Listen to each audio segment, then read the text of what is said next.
लोग आएंगे या सरकार के साथ? देखिए, अभी बिल में तो सपोर्ट करेंगे नहीं करेंगे ये मैं नहीं बता सकता हूँ, लेकिन अगर शरद पवार जी कल एनडीए में ज्वाइन हुए तो मेरे ख्याल से कोई इसमें कोई सरप्राइज होने की बात नहीं होगी, मेरे लिए तो एटलीस्ट। पर उनके जैसे बड़े नेता जब भी एनडीए में जब भी वो जुड़ेंगे तो मेरे ख्याल से फायदा ही होगा एनडीए को। उनके जैसे एक्सपीरियंस नेता अगर हमारे पास जब ये एनडीए में अगर ज्वाइन होंगे तो बिल्कुल पॉलिसी मेकिंग में उनका बहुत बड़ा अनुभव है।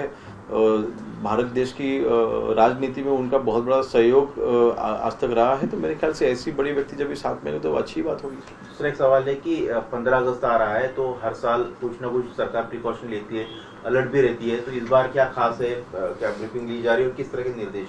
नहीं, जनरली देखिए महाराष्ट्र में या फिर मुंबई में विशेष तौर पर जब भी ऐसे इवेंट्स होते हैं तो जो भी इनपुट्स होते हैं वो इनपुट्स के तौर पर हम तैयारी करते हैं। तो गृह विभाग तो बिल्कुल तैयारी में है, और ऐसी जैसे हमने आज तक स्वतंत्र दिन मनाया है वैसे ही आप जल्लोष में से स्वतंत्र दिन आप मनाइए, और कोई भी डरने की बात तो है नहीं। महाराष्ट्र में देश विरोधी लेकर पोस्ट जो है जारी कई जगहों पर देखे जा रहे हैं। ऐसे में महाराष्ट्र एटीएस ने 5 संदिग्धों के खिलाफ संदिग्धों को हिरासत में लिया है, जिसमें उन्होंने कहा कि पाकिस्तान को सपोर्ट कर रहे हैं और भारत से जाने की बात उस पोस्ट में की जा रही है। उसे लेकर एटीएस के जो कार्रवाई की इसकी इन्फॉर्मेशन अभी मेरे पास नहीं है, लेकिन देखिए एटीएस की जो भी कार्रवाई होती है बिल्कुल अगर देश के खिलाफ अगर कोई एलिमेंट्स भारत में रखे अगर काम कर रहे हैं तो बिल्कुल उनके ऊपर कार्रवाई तो होगी।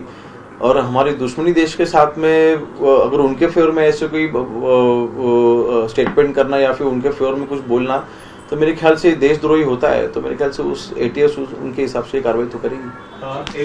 एक घटनेमध्ये प्रश्न आहे की देशामध्ये लोकसभेच्या निवडणुका लागल्या तर भाजपला मोठा धक्का बसेल आणि काँग्रेस जास्त संख्या घेईल अशा पद्धतीचं एक सर्वे आलेला आहे, आणि यानंतर संजय राऊत असं म्हणतायत की अब अच्छे दिन आएंगे, अच्छे वाले पुराने दिन वापस आएंगे, मोदी शाह जाएंगे, जरूर जाएंगे। त्यांनी एक एक्झिट पोल समोर आणले, त्यांचं असं म्हणणं एक्झिट पोल आले समोर। आता हा एक्झिट पोल नक्की कोणी केला मला माहिती नाही, परंतु नाही, पण मला वाटतं बघा शेवटी आज ज्या काही स्थानिक स्वराज्य संस्थांच्या निवडणुका देशभरामध्ये झालेल्या आहेत आपण त्याचा आढावा घ्या। मागील 2 वर्षामध्ये देशामधल्या बऱ्यापैकी मोठ्या महानगरपालिका या भाजपने आणि एनडीएने जिंकलेल्या आहेत। तर अशा वेळेस मला वाटतं ठीक आहे, 4 दिन की चांदणी आहे, त्यांना ते एका एक्झिट पोलवरनं ते खुश राहतील, आनंदात राहतील, त्यांचा बीपी करायची नॉर्मल होईल थोडा, परंतु ज्यावेळेला निवडणुकीचे निकाल लागतील त्यावेळेला मात्र हे घरीच बसलेले असतील।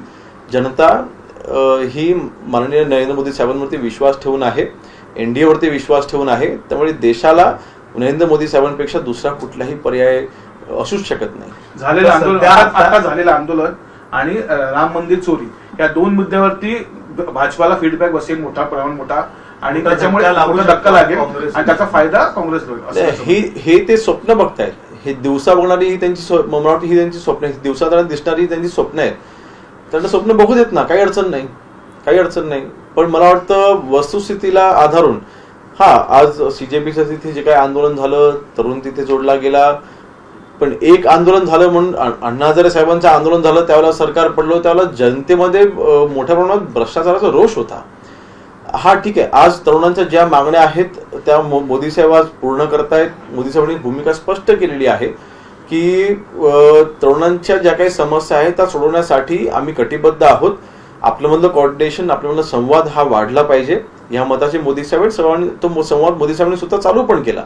तर मला वाटतं तरुणांनी ज्या पद्धतीने तिथे अग्रेशन दाखवलं त्याच्यापेक्षा दुपटीने आज नक्कीच ते एनडीएच्या पाठीशी खंबीरपणे जसे आजपर्यंत उभे होते ते पुन्हा उभे राहतील किंवा उभे राहत आहेत असं माझं तरी मत आहे। आणि देशामध्ये तरुण हा मोठ्या प्रमाणामध्ये एनडीएच्या आणि मोदी साहेबांच्याच पाठीशी उभा राहील। त्यांना राहुल गांधींसारखा नेता हा देशामधल्या तरुणांना अजिबात नको आहे असं माझं तरी मत आहे। मी नेहमी फक्त साम टीव्हीच पाहते, कारण त्यांच्या बातम्या मला रिलेट करतात।